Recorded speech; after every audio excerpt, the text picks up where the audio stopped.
What's up, guys? It's Erica with Not Your Average EDC, and we have a very exciting topic today to discuss. Let's talk about, out of my entire collection of knives, the 5 best EDC knives that I own. This is not based off of the steel that these are in. This is purely based off of design, length, kind of like blade geometry, just the knife overall, but not necessarily the steel that it's coming in, because I would prefer different steels on some of these knives. Zadie, I just started the video, okay? All right, so the first one that we're gonna discuss is the Benchmade Bugout with the Applied Weapons Tech scales. So these scales, like I have mentioned in numerous videos, have completely redesigned this knife. Now I do have the FRN, Grivery, whatever you want to call it, bug out. I also have a custom bug out with G10 scales from Death Grip, and out of all of them, these scales are the most comfortable and basically the best overall design in terms of like use and being comfortable, all that good stuff. So I can't like 100% say that these are amazing, fantastic yet, just because the testing isn't done with them. So I have to test these for a whole month before I can be like, yeah, go buy these. But so far through my testing, these are bomb proof, and the Cerakote is incredible, and they're very comfortable. So I really enjoy just the overall kind of shape of these. I enjoy how these are contoured at the butt end. I like that they're longer than the normal bug out scales. I like that they're like longer than a lot of the custom bug out scales. It just makes the knife feel kind of Sebenza like, even though it's a bug out. So it's really comfy. This overall design is just fantastic for EDC. I love the bug out blade. This is kind of like the ultimate blade shape here. It is thin, but we haven't had any issues yet with it being durable, no breaking, nothing. It's just a design that you really can't beat. I can recommend the bug out design to anybody because I've used it a lot. I'm testing this one. I've used many other bug outs. I've owned so many of them, and it's just a design that I recommend to a lot of people getting into EDC because it's one overall that I can stand behind, and especially with these scales, it is just so much fun. It is really great, and I don't see my like initial thoughts on these scales changing anytime soon. Like I said, we have a couple more weeks of testing, but I mean, what can go wrong, right? They're just aluminum scales. I don't know. They're great. And also many knives that I've had that I put into Applied Weapons Tech scales centered out really nicely in the scales when they weren't centered in other ones. So just something to note, these scales are very well made. The next knife, let's switch it up, a fixed blade. The BGM Mini Spade.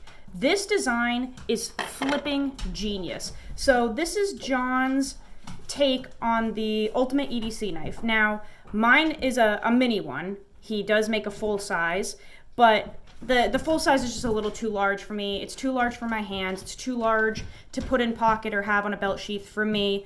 So I had him make a mini one, but it's the same, completely the same design and specs for the most part. So this knife is like, it is just genius. It is balanced. It is slicey. It is reinforced and thick at the same time.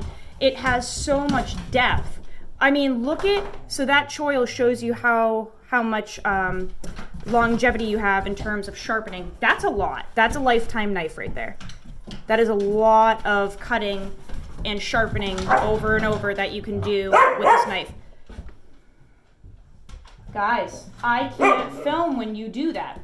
Every time. Let's see who we got to kick out today. So we've got Nugget on the bed being loud. We've got the hooligans down on the floor. I'm going to have to kick one of them out probably.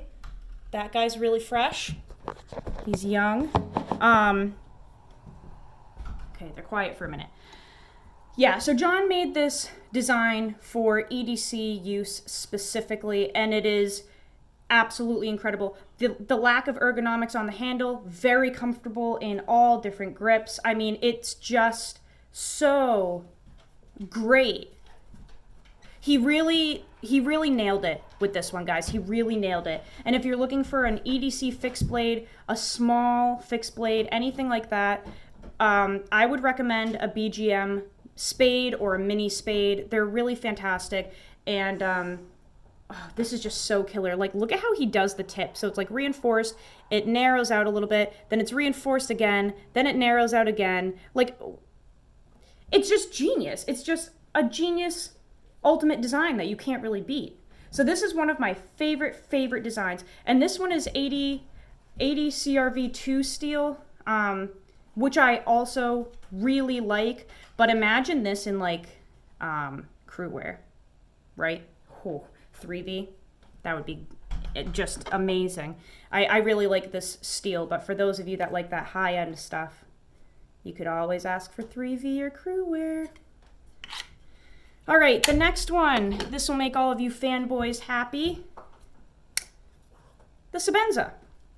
This is a small Sebenza 31 in S45 steel. And this design is just a classic. If you're looking for an elegant but strong EDC knife that you don't mind spending $475 on, this is it, guys. Really nice design. Love the drop point. Love the hollow grind. Love the lack of ergonomics. It's just gorgeous. And it feels so good using it. I have really beaten this one up. Let's see if we can see any of that. Come on.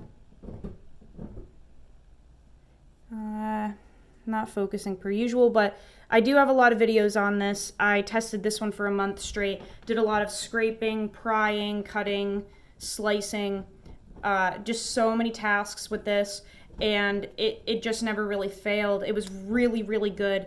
I've mentioned before there are issues with the Sebenza 31 in terms of like the improvements that they made that I don't like, but overall as a design, I really enjoy the Sebenza for an EDC blade.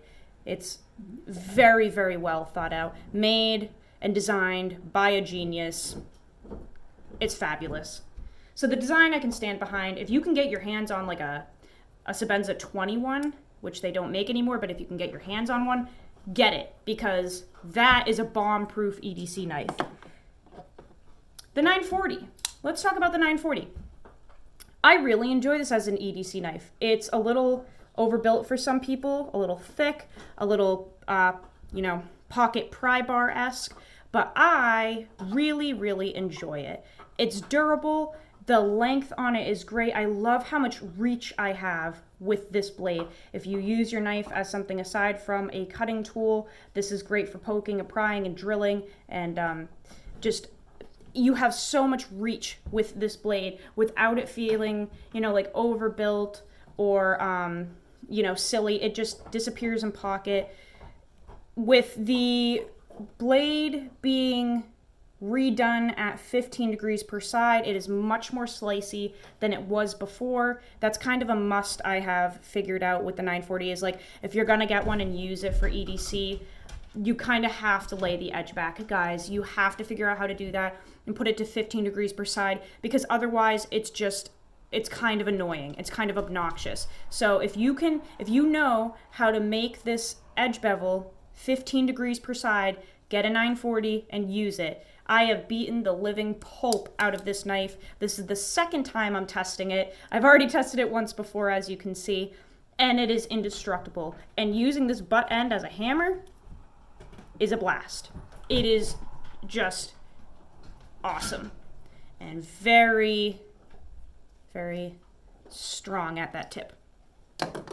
Can you guys guess the last one? If you know me well, if you have been on the channel for a while or follow my Instagram, you will know that the Emerson Mini A100 is one of my favorite EDC knives of all time. I put it at the very top of my ranking for hard use work EDC knives, and obviously in the collection, it is just a keepsake, a favorite, a hard use EDC knife.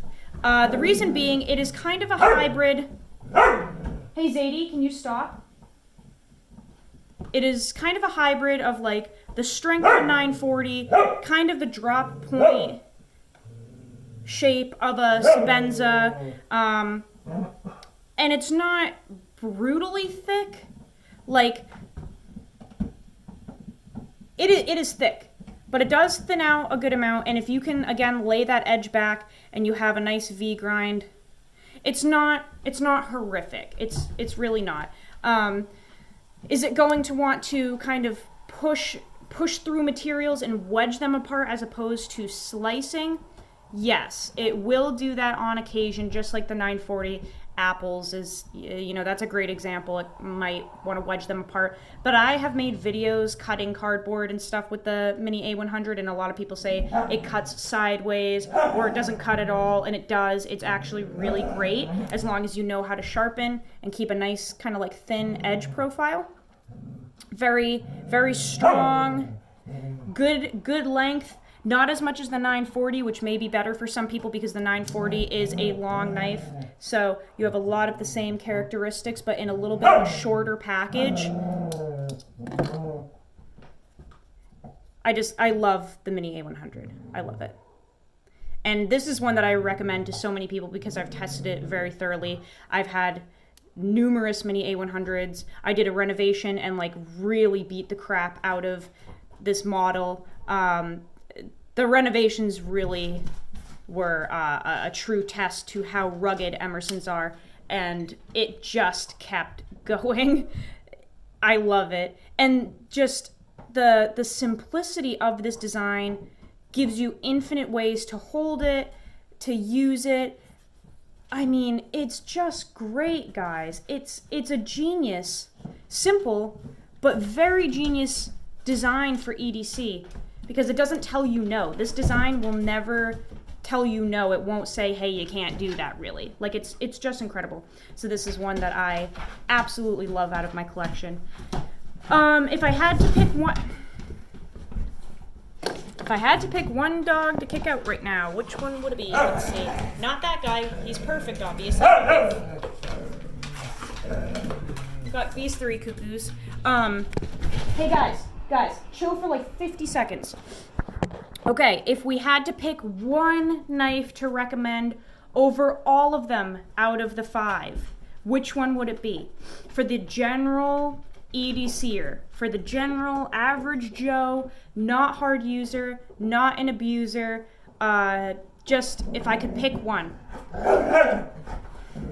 Zadie, it would be the Bugout, if I had to choose one, guys. I can't say the Mini A100 because I think it's just too thick for a lot of people. I am obsessed with it. A lot of people are obsessed with it, but I know some people just won't like it. So if I had to pick one out of these 5, taking into consideration price point, blade geometry, you know, slicing and cutting capability, being rugged, just being an all-around great design, even locking mechanisms included. I really like the axis lock. I think it's great for just ease of use. The Bugout would be it, guys. I genuinely don't think you can go wrong with a Bugout. If I had to pick any of them, this is the one that I would say, go spend your money on a bug and try it out. I think you would love it. Anyway, guys, that is my take on the 5 best EDC knives out of my collection. These are my opinions from my use. These are not the best EDC knives of all time. It's just from what I own in my collection. What would I choose as the 5 best ones that I have? Zadie is telling me it is time to cut the video, so go use your shit. Go buy a Bugout. Go test a 940 maybe if you want to join the gang. And I will see you on the next video. Have a great day, guys.